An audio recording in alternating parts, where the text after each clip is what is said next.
La société Rosière a été fondée en 1973 en plein cœur de l'Aveyron par les frères Rosière.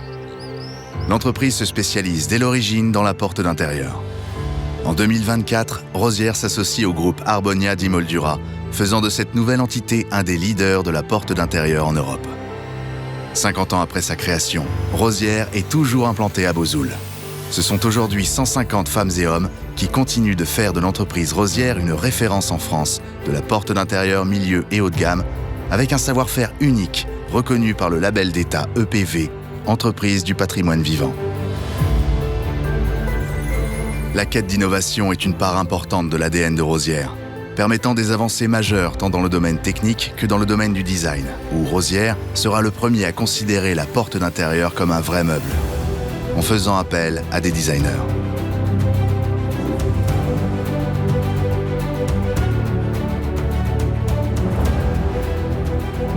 Avec la sortie de nouveaux modèles chaque année, l'utilisation de nouvelles essences ou encore le développement de nouvelles finitions, Rosière perpétue la tradition de modernisme initiée par ses fondateurs.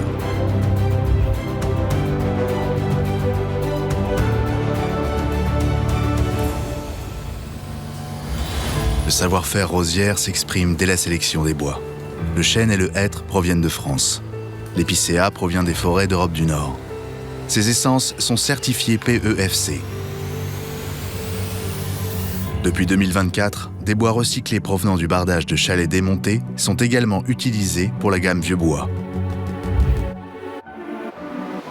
Travailler le bois de pays nécessite un réel savoir-faire. Après réception des bois, la première étape est le séchage. Les bois passent en moyenne 1 mois et demi dans les séchoirs. Cette étape est essentielle pour garantir la stabilité de la porte dans le temps. La température et l'hygrométrie sont pilotées en fonction des arrivages, de la saison et de l'essence. Le bois passe d'une humidité à l'arrivée de 45% en moyenne à 8% à la sortie des séchoirs. Le bois est une matière noble et rare qui doit être respectée. Avant la découpe, l'opérateur qualifié analyse chaque partie de la planche pour les valoriser au mieux. À l'aide d'un laser, il délimite 8 zones de 5 qualités. La déligneuse va optimiser la découpe en fonction des qualités de bois qu'il aura déterminées. Rien ne se perd. Les chutes inévitables, proches de l'écorce, serviront à l'alimentation des chaudières pour le séchage des futurs approvisionnements. L'opérateur identifie les parties qui serviront à fabriquer les petites ou les grandes longueurs. Les grandes longueurs destinées à fabriquer les huisseries et les montants sont rabotées sur les deux faces et deviennent des BDR grande longueur. L'hygrométrie est également contrôlée à ce stade. Ces BDR sont ensuite contrôlés et répartis selon plusieurs critères de qualité. Pour les petites longueurs destinées à fabriquer les panneaux et les traverses, un opérateur qualifié identifie la qualité et délimite les zones à la craie selon 6 critères. Les pièces à tronçonner passent ensuite devant des caméras intelligentes qui mesurent la longueur utile en fonction des codes définis. Les BDR serviront ensuite à fabriquer des carrelets et panneaux. Les portes Rosière sont fabriquées à la commande. C'est dans ce stock que les éléments qui vont constituer la porte sont récupérés au moment de la mise en fabrication. Pour fabriquer la porte, le BDR qualité chêne sélectionné est découpé. L'opérateur expérimenté en charge du parmentage décide du rendu visuel de la future porte. En véritable artiste, il choisit les plus belles associations pour faire de chaque porte un objet unique. Pour fabriquer les portes menuisées comme la Mistral ou l'Atelier, un lamellé collé est conçu pour l'intérieur de la porte. Un parement massif sera ensuite ajouté. C'est la technique des 3 plis qui est utilisée à cette étape, permettant de garantir la robustesse de la porte. Cette technique est aussi utilisée pour la fabrication des huisseries, des montants et des traverses. Grâce aux différentes pièces fabriquées en amont, les portes peuvent désormais commencer à prendre vie.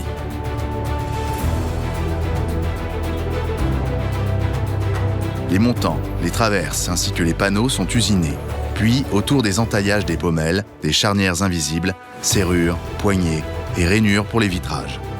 L'usinage des portes s'adapte aux besoins, produits standards, sur mesure ou à destination de la rénovation. Certains modèles de portes, au design particulier, nécessitent un usinage spécifique.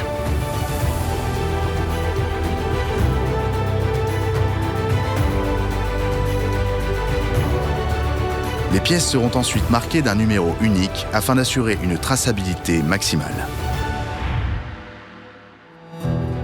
Les montants, traverses et panneaux sont enfin prêts à être assemblés pour donner naissance à notre porte. Pour fabriquer les portes planes comme le modèle est pur, l'opérateur crée un cadre avec une alaise, une âme en lin et un panneau de parement.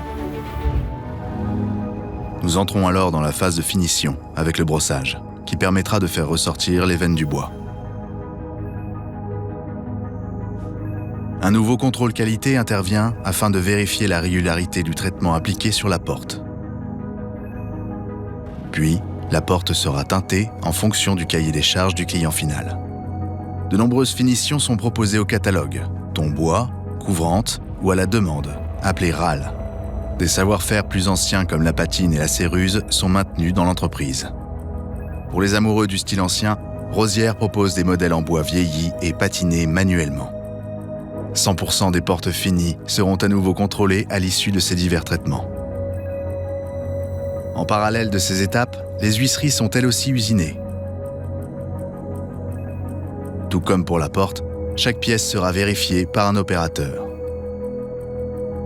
Les portes et les huisseries qui sont désormais ferrées sont assemblées pour former un bloc porte prêt à être posé. Ce n'est qu'à la fin de ce long processus que le bloc porte sera expédié après avoir été soigneusement protégé et emballé. Acheter une porte Rosière, c'est s'offrir une porte de qualité, que ce soit sur la robustesse, l'acoustique ou le design. C'est aussi un achat engagé, car toutes nos portes sont fabriquées en France avec des bois issus de forêts gérées durablement.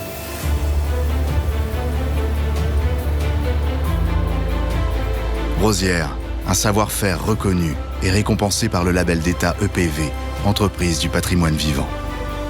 Chaque arbre est unique et chaque porte est unique.